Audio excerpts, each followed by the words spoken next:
యేసుక్రీస్తునందు మిక్కిలి ప్రియమైన సహోదరి సహోదరులారా, ఇంతకు ముందు చాలా సార్లు మనం చూసాం, తల్లి మరియమ్మ చాలా విధాలుగా మన జీవితాలకు, క్రైస్తవ జీవనానికి ఆదర్శంగా నిలుస్తూ ఉన్నారు.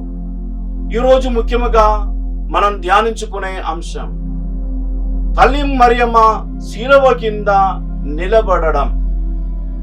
మనకందరికీ తెలుసు, చాలా కష్టముతో కూడుకున్నటువంటి ఒక సందర్భం అది.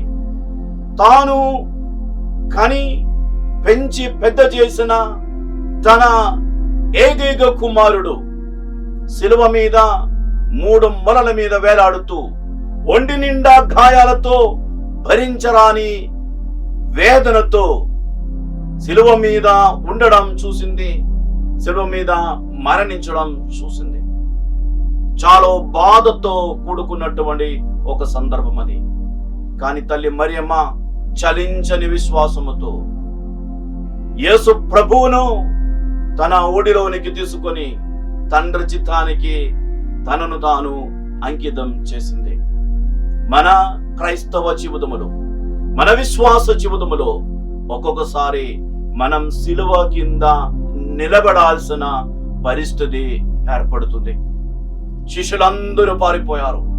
చివరికి ఒక ప్రియ శిష్యుడు మాత్రం మిగిలాడు. ఆ శిష్యునితో పాటు యేసు ప్రభు దగ్గర శిలువ కింద తల్లి మరియమ్మ నిలబడింది. మనం శిలువ కింద నిలబడుతున్నాం అని మనకు అనిపించే సందర్భాల్లో మనం విశ్వసించాలి, మనం ఒంటరి వాళ్ళము కాదు. మనతో పాటు తల్లి మరియమ్మ కూడా ఉన్నారు.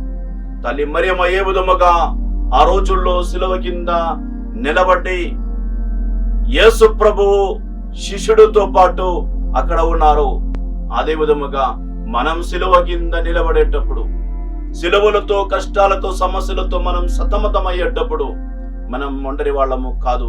మనతో పాటు తల్లి మరియమ్మ ఉంటారు. యేసు క్రీస్తు వైపు చూడడానికి, యేసు ప్రభునందు చెక్కు చెదరని విశ్వాసం ఉంచడానికి, విశ్వాసములో నిలకడగా ముందుకు సాగడానికి తల్లి మరియమ్మ మనకు ఆదర్శంగా ఉన్నారు. కాబట్టి బాధాకరమైన సందర్భాల్లో, శిలువ కింద నిలబడే సమయములో ఎలా మన విశ్వాసాన్ని కాపాడాలని తల్లి మరియమ్మ మనకు నేర్పిస్తుంది. శిలువ కింద నిలబడినప్పుడు కూడా తల్లి మరియమ్మ విశ్వాసానికి ఏం కాలేదు. ఆ విశ్వాసాన్ని మరియమ్మ కాపాడగలిగింది. ఇదే విధముగా మన జీవితంలో కూడా మన విశ్వాసానికి పరీక్షలు ఎదురయ్యేటప్పుడు ఆ పరీక్షలను సమర్థవంతంగా ఎదుర్కొని సాఫీగా మన విశ్వాస జీవితాన్ని ముందుకు సాగించడానికి తల్లి మరియమ్మ మనకు ఆదర్శంగా ఉండారు, తోడ్పడుతూ ఉండారు. ఈరోజు శిలువ కింద నిలబడే శక్తి కోసం, శిలువ కింద నిలబడేటప్పుడు విశ్వాసాన్ని కాపాడే కృప కోసం తల్లి మరియమ్మ మధ్యవర్తిత్వం ద్వారా మనం ప్రార్థిద్దాం. దేవుడు మనలను ధారాళంగా దీవించును గాక.